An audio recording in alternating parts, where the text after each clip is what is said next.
हज़रत उज़ैर अलैहिस्सलाम का वाक़या। हज़रत उज़ैर अलैहिस्सलाम अल्लाह ताला के नेक और परहेज़गार नबी थे, जिनका ज़िक्र कुरान मजीद में आया है। आप हज़रत मूसा अलैहिस्सलाम के बाद तशरीफ़ लाए और बनी इसराइल यहूदी कौम से ताल्लुक़ रखते थे। आपकी ज़िंदगी का एक इंतहाई हैरत अंगेज़ वाक़या ये है कि अल्लाह ताला ने आपको 100 साल के लिए मौत दे दी और फिर दोबारा ज़िंदा फरमाया। कुरान मजीद की सूरा अल-बक़रा आयत 259 में ज़िक्र है कि हज़रत उज़ैर अलैहिस्सलाम एक तबाहशुदा बस्ती से गुज़रे। अक्सर उलमा का कहना है कि ये बस्ती यरूशलम थी, जो दुश्मन के हमले के बाद मुकम्मल तौर पर बर्बाद हो चुकी थी।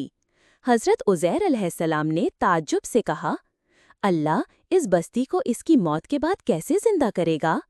अल्लाह ताला ने अपनी कुदरत का मुज़ाहरा करने के लिए हज़रत उज़ैर अलैहिस्सलाम को उसी वक्त मौत दे दी।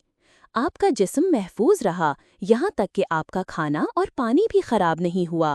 100 साल बाद अल्लाह ताला ने आपको दोबारा ज़िंदा फरमाया और पूछा, कितनी देर तक यहाँ रहे? हज़रत उज़ैर अलैहिस्सलाम ने जवाब दिया, एक दिन या दिन का कुछ हिस्सा। अल्लाह ताला ने फरमाया, नहीं, तुम 100 साल तक यहाँ रहे हो। ये एक अजीम मोजज़ा था, जो अल्लाह की मुर्दों को जिंदा करने और फनाशुदा चीज़ों को बहाल करने की कुदरत की अलामत था। जब हज़रत उज़ैर अलैहिस्सलाम अपनी कौम के पास वापस पहुँचे तो लोग हैरान रह गए कि वो जिंदा कैसे हो गए। आपने लोगों को दोबारा तौरात की तालीमात याद दिलाईं, जिन्हें वो भूल चुके थे, और उन्हें अल्लाह की तरफ हिदायत दी।